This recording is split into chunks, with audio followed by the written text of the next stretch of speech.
A very warm welcome. Today we have with us a very prominent leader, Mr. Khushru M Mistry. A very welcome, sir. And he is being associated with three companies currently, that is Avhan Technologies, wherein he plays the role of a Chief Strategy Officer, Yactraq, wherein he is associated as a Director, and Quantum, where he works as a co-founder and Director. It's a pleasure to have you, sir, in this fireside chat session. Thank you very much. Pleasure to be here. Thank you. So before we proceed, we would actually like to know that you have more than 3 decades of experience in information technology. So we would actually love to hear from you how your journey has been so far. If you can share some instance with us. Sure. I think where 3 decades have gone, I've been like a bit of a visitor. I started my career, I would say, in Hong Kong, and working with some major companies like McDonald, British Telecom, going on to HSBC. But I think the learning curve in all these companies was basically how do you manage global culture, global technology, and bringing in technology and innovation which best suits the business of today and the future. And I think these were the greatest learning curves which I could experience. And that is what I'm grateful about, that these companies have provided me the emphasis and the ethos to bring in the right level of technology for the company, for its people, and for its customers. So, we would actually love to hear from you, being considering all the expertise in this particular field, we would actually like to have such a discussion which actually talks about how the technology is currently going across. So, we would like to understand what emerging trends or technologies in the field of technology and security are you particularly excited about, and how do you exactly think will it impact businesses in the near future? Let me start off by saying there are a multitude of technology trends today. But let me concentrate on some of them, which I strongly believe will impact the business of the future. Also, to a certain extent, since I'm involved in some of them, and that is also what really excites me. I think the first technology, which I think is going to have a massive impact across, I would say, the livelihood of companies of today, the legacy-based companies, and also the newer emerging companies, is the convergence of data science, artificial intelligence, machine learning, deep neural networks, and progressive generative AI, what we call a Gen AI. Now, Gen AI, is a combination of the data science of AI, ML, and deep neural networks. And that is completely going to revolutionize the way a business operates and will totally change the future business landscape. And the reason I'm saying that, let me give you a few examples.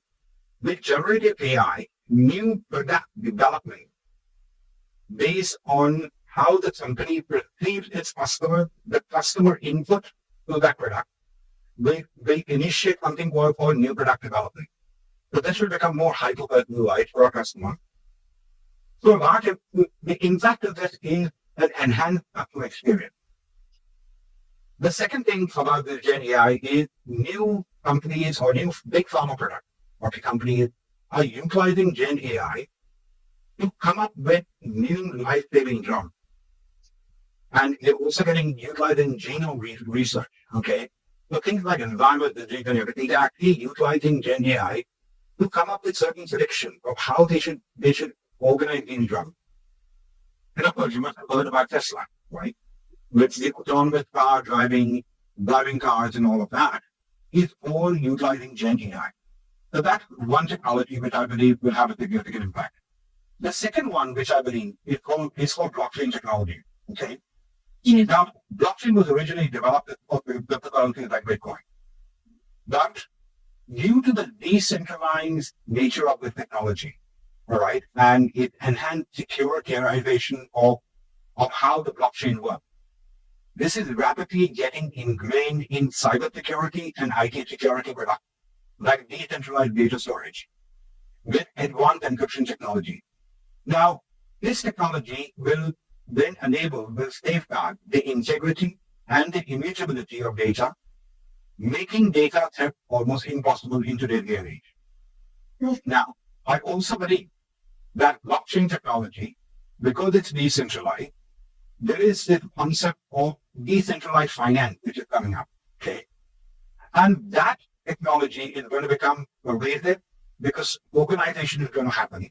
And one of the things which I've been involved in recently was in a think tank where they said, how can we utilize blockchain for electric vehicle charging as the electric car is working and moving on a road which is electrified to a certain extent? How do we charge it, charge the car?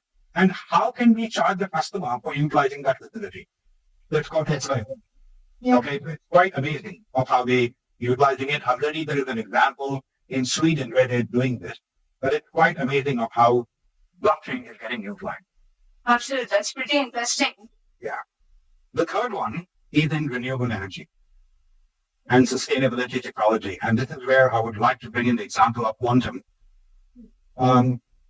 In North America, there are greenhouses which utilizes a lot of gas-based energy fuels to heat the greenhouses. Okay. That is now summing up with the technology. That means you heat the greenhouse, but there's a lot of wastage of heat energy which can happen. Okay. There's a lot of carbon dioxide which can be wasted because they're burning the gas. Quantum, for example, has the concept that convert that gas into electricity utilizing gas liquid generator. Okay. Provide that electricity to Bitcoin miners, and the heat which comes out of the Bitcoin miners, because they work at very high levels of heat, that is provided to the greenhouse. And the carbon dioxide emissions which come out from the gas to electric generator is then cleaned and fed back into the greenhouse as carbon dioxide, because plants require carbon dioxide to grow. Mm-hmm. So technology is playing a very, very important part out of it. So it's utilizing the excess heat which is usually pushed into the atmosphere or carbon dioxide. Now you're combining the technology, utilizing it one AI-generated model and pushing it back into the greenhouse. And the last technology of which I think is a technology called WebRTC. It's called Web Real-Time Communication. You know how WhatsApp works, and they utilize, where you communicate with, it's a peer-to-peer communication between your chat, your audio, and video. And that technology is gaining a lot of precedence, and companies are utilizing and packaging this technology to simplify the communication within the company, its employees, its franchisee, and the business partner. So the traditional methodology of omni-channel experience, which a company always wants to provide to our customers, whether they talk to you on chat, they talk to you on audio, they talk to you on video, they talk to you on social media like Facebook or Twitter. Okay. All of that, this technology combines all of that and provides a real simplified version. Now, because of the simplification, it actually takes them to start utilizing it more and more. But you don't need to teach somebody today in India how to use WhatsApp. Yeah. The technology utilizes that and simplifies business processes by utilizing a simple browser-based technology. So simplification encourages a company and it was use the technology. Now, these are the four which I'm most interested in, but of course there are others like 5G connectivity, quantum computing, and robotics, which is going to change the way we live, the way we work, and the way a company is going to progress in the future. Absolutely. I think technology in over the years to come by is going to serve so much more to the capital. And also we are seeing so much of digital transformation that is taking place, and data is acting as a critical asset to it. So, how do you actually prioritize data governance, analytics, and insights to guide decision-making and customer experience? Well, foremost, absolutely. Data is any company's critical asset and must be provided due deference to it. Okay, it's a vital asset within your digital transformation journey, and data governance is your foundation for effective data management.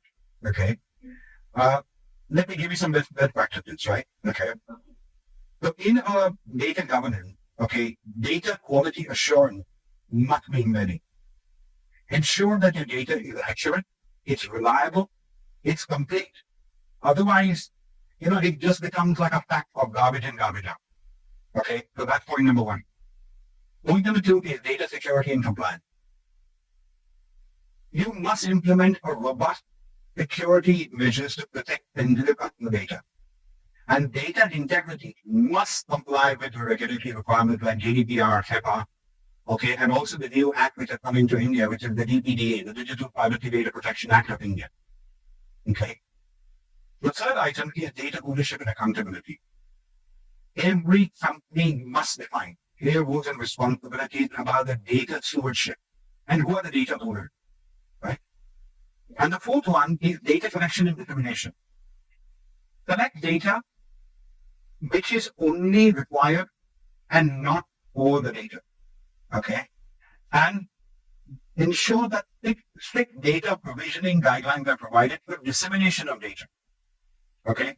Now, these are very simple, I would say, 4 steps, but when you get into the depth of each one of them, it's an extensive process, extensively expensive. So, data governance must be the foundation of your company when you're doing a digital transformation project. Okay. So I think when we are talking about data, currently, cybersecurity is again a huge thing. Like when we talk about protecting data, cybersecurity is a relevantly growing concern for organizations to look into in today's era. So can you discuss your approach to developing and implementing cybersecurity strategies that can actually protect these sensitive data and maintain the business continuity? This question is a very expensive and complex topic, right? There are various strategies and intricate technologies that you have to deploy. For example, within your data center, your firewall environment, your cloud environment, hybrid public cloud, everything. Mm-hmm. But, and I'm sure that organizations do that in the back end. But what I would like to say for this discussion particularly, I would say are 3 important strategies that you must deploy. And they are more front-end, all right? Front-end means more towards the progressive of your employee and your customer. Now, post the pandemic era, right, the COVID pandemic era, most of the employees work ethics and ethos were based on hybrid way of working. Mm-hmm. Now, they could be very mobile. They could submit to the office. They could work from home. So how do you protect that environment? Because in this case, your employee outside your perimeter of control. Mm-hmm. Now, in the office, you would protect them by providing firewalls and all of that stuff. But the moment the employee leaves the office, you can't protect that. So what I would suggest very strongly is that you bring in a technology called ZTNA, the Zero Trust Network Architecture. Now, this is a software-defined perimeter control, and it provides a highly sophisticated level of cybersecurity, and it is aware of your presence of integrity in your company's resources, to your IT system, your CRM system, okay, your mobile accessing data for extracting from your company. Right? So ZTNA, in my opinion, is almost a must now because it is device independent, right? When I say device independent means it can be a laptop, it could be a desktop, it could be a mobile device, it could be a tablet, and it can be also your own devices. But when you provide this infrastructure called ZTNA, it emphasizes the security control, which you can make because it's aware of your points of connectivity, presence of connectivity, and also what you are eligible and authorized to access. Okay. The second point is about implementing a cloud-based endpoint security agent for your employees with the company-provided digital assets, like a laptop, a desktop, or mobile or tablet, right? This thing ensures that it is malware deterministic identification. Okay? I'll give you an example, like a Pinnacle CrowdStrike or Sentinel-1, right? They can take automated decisions and stop the cyber attack before it actually happens because it's evidently aware, okay? And it's automatically does this process. The third most important thing, in my opinion, is every company must have the cyber crisis management plan. That's how to address in the event your company actually is under a cyber attack.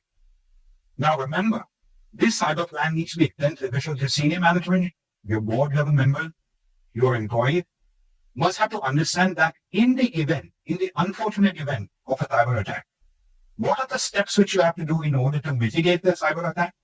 At the same time, you have to mitigate the reputational risk of your company, the advice to the regulator.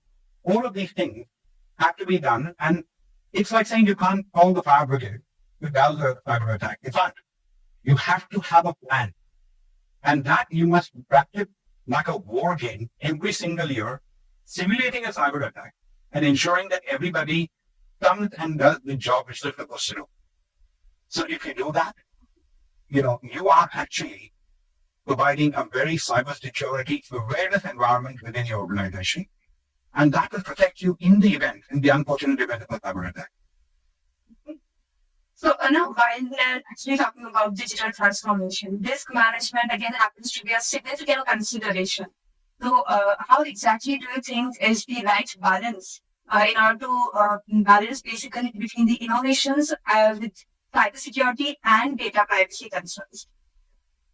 I think balancing innovation with cybersecurity and data privacy is like an ongoing process. Okay. And that requires proactive planning and strong commitment to the changing technology and the regulatory environment. Okay.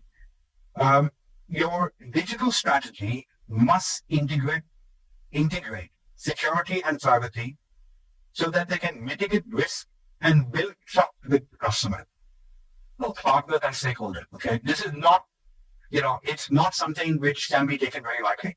Okay. Risk mitigation is an ongoing exercise. Okay. Let me portray some clear best practices. Promote a risk awareness and a management culture within the organization. Easier said than done. But when you provide people with training not on jargon, okay, tech jargon or technology instrumentation, show them real life examples of how they can be hacked, in the normal day on life, okay, and show them how to do risk mitigation. When they learn that it may happen to them, they will automatically bring that advancement into the company of operations in which they work, right? Second thing is senior leadership involvement. Okay. Now, risk management is not a topic to be thought about at a later stage. It should be part of your budget allocation on a yearly basis. Provide a budget which ensures that risk mitigation is taken as an exercise on an ongoing basis for whatever we do on technology and also in the front line of our workspace. Third item is privacy by design. Risk assessment is an ongoing evaluation, and privacy by design means that anything and everything which we do on technology takes into consideration privacy, not during the project, but at the initiation of the project. The fifth item is data minimalization. Now, this is a very important aspect of risk management. Data minimalization means collection of the data that is absolutely required, centralization of the data, and distribution of the data. Only provide the data what is required and not give all the data to everybody. It must be access control and it must be strict adherence. The authentication of the user who has the usage for the data and not all access. Now, these are some best practices which I would say need to be embedded within every company for risk management. So, in terms of the management, and also we see collaboration across the teams and departments is often essential for success. So, how do you actually encourage the collaboration and cross-functional teamwork in the organizations you work with? And also, how exactly do you ensure that your teams and colleagues understand those complex technical concepts and security measures without actually overwhelming them with the challenges? I would say a successful collaboration requires effective communication. Communicate. right? Okay, it is an ongoing exercise and commitment. Invest in a culture that values collaboration and also celebrates collaboration. But the most important thing is, in a collaborative effort, always believe the adage which is called "what's in it for me." When you start thinking about that, and I'm talking about, because when you ask a person in the company or a team in the company that this is what we are going to embark on, like a digital transformation journey and all of that, most of the people will never understand the digital jargon and the technology jargon that she implied, right? Portray that transformation journey in the sense what's in it for them.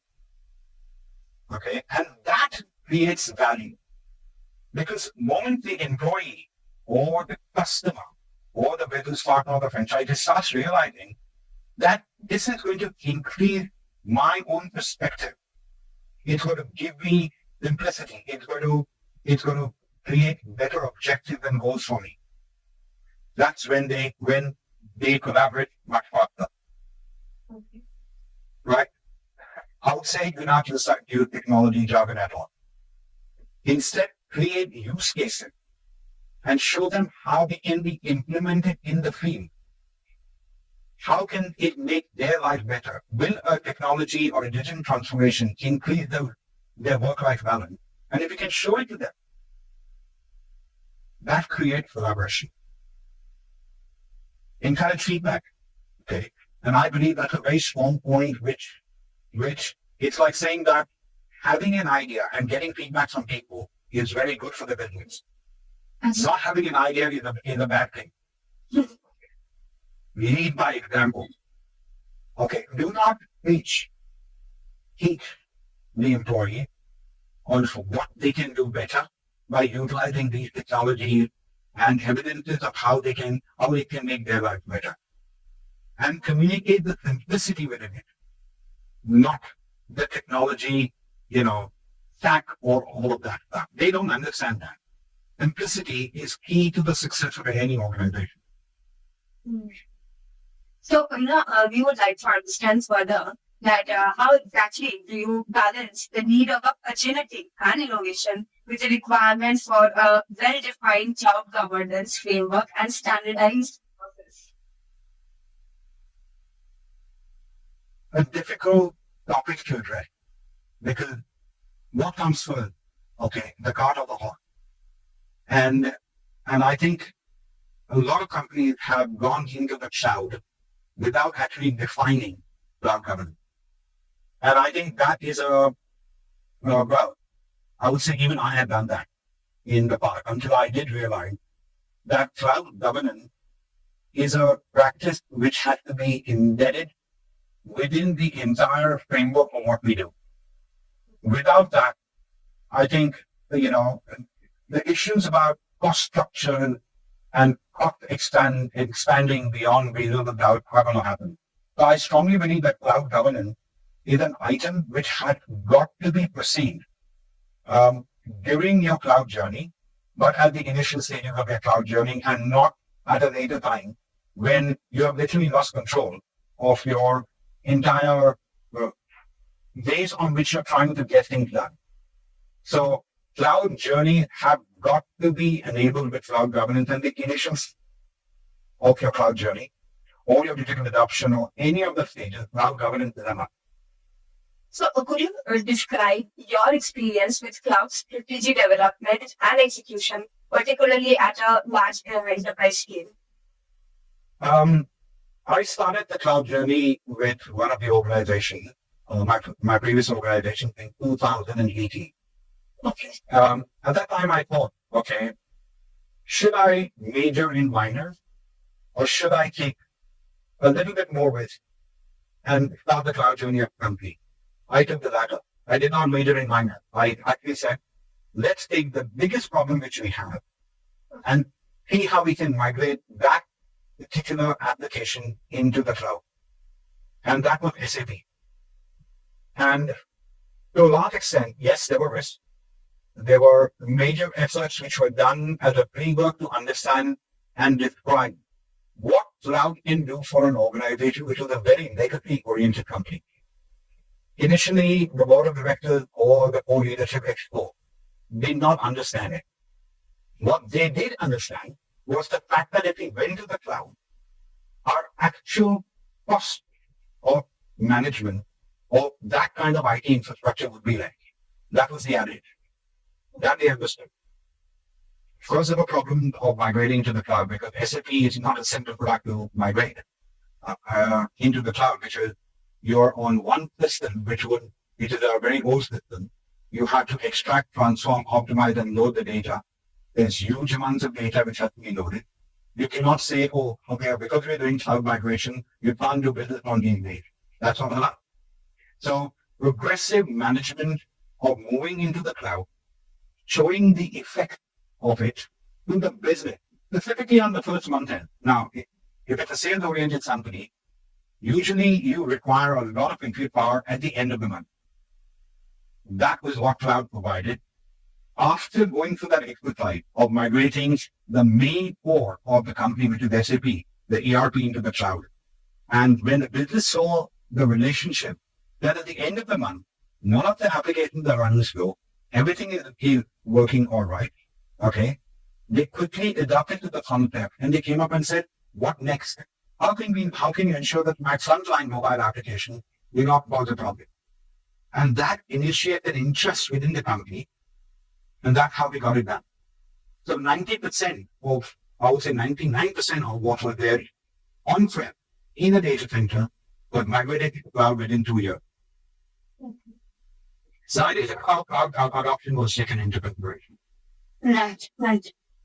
In your role, you must be encountering a variety of challenges, especially related to technology and security. So could you share an example of such complex problem that you had actually faced, and you would love to know how you approached and finding the solution?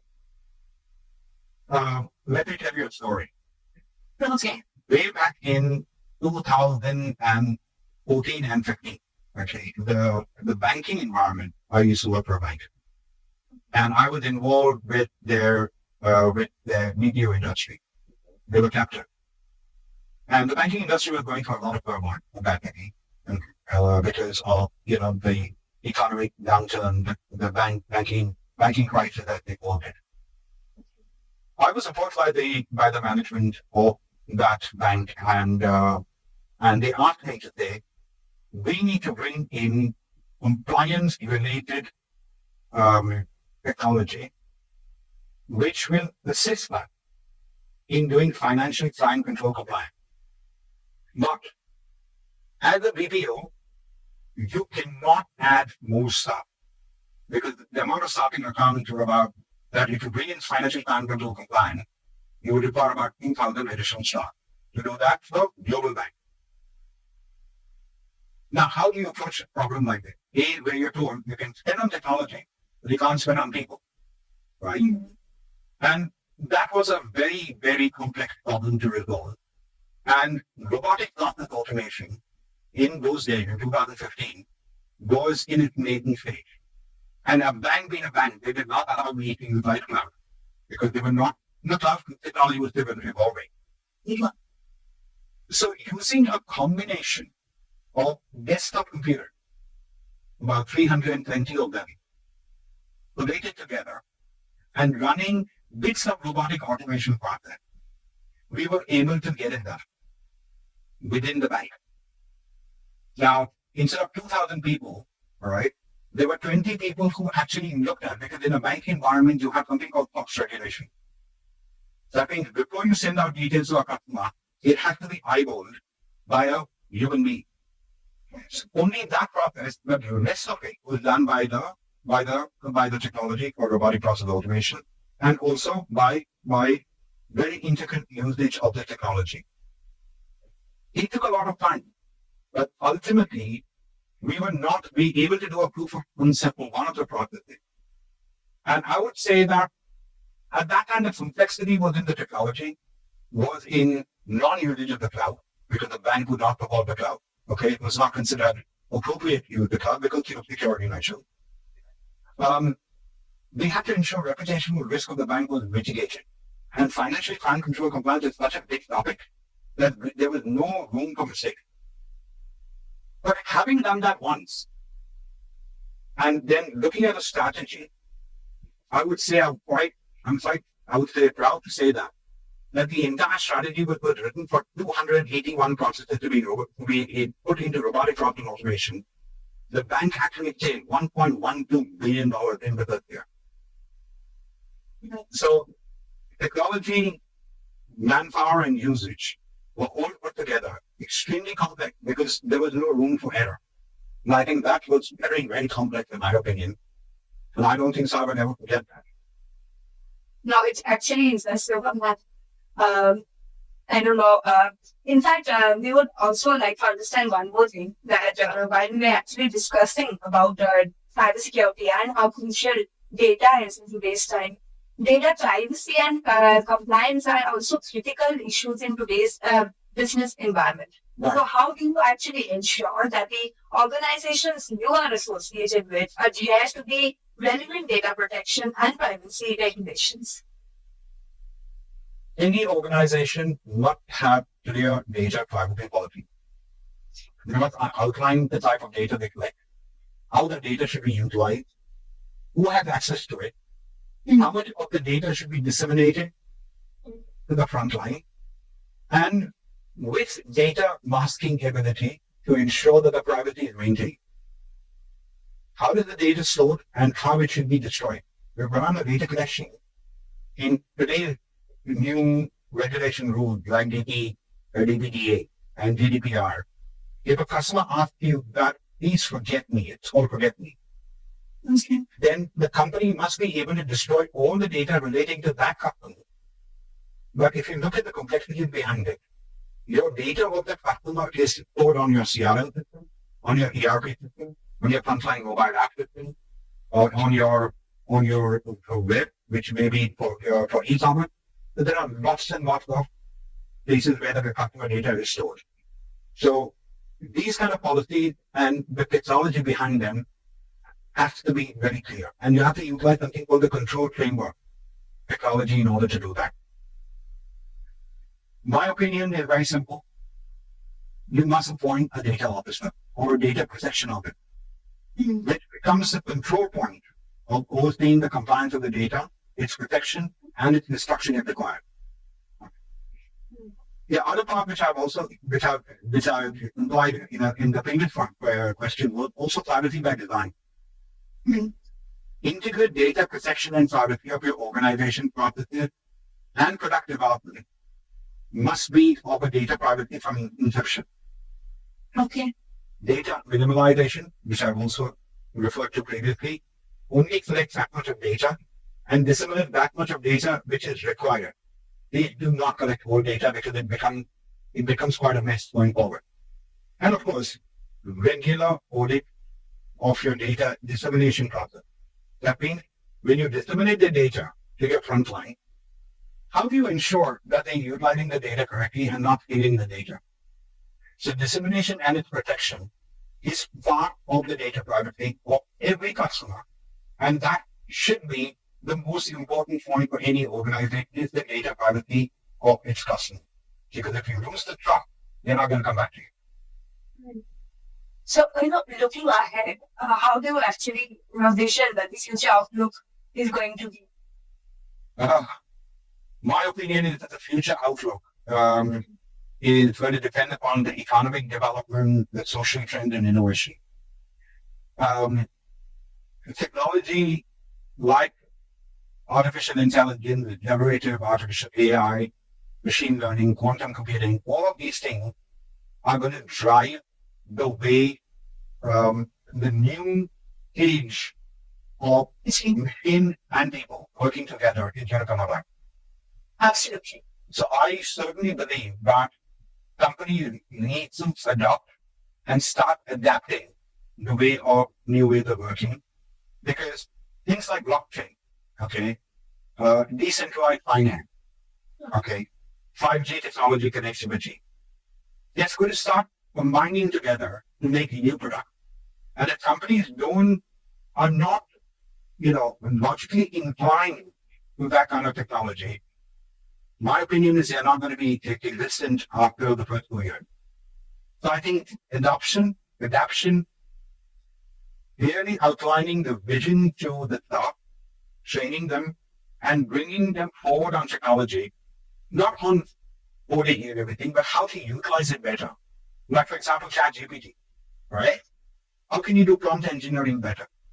It's prompt engineering which creates new forms of ideas, new forms of innovation. And I think that's where the world is going. And we living in this world need to be able to adapt towards that new real world. So adaptability is the key for all the organizations. Yep. If they are not going to embrace that technology, I'm sorry to say they're going to be defunct in a couple of years. So thank you, sir, for sharing such incredible knowledge, and especially with us, to the audience, and having this session an enriching one. Thank you so much, sir. Thank you very much for having me. Thank you. Thank you. For more updates from CXO TV, please like and subscribe to our channel.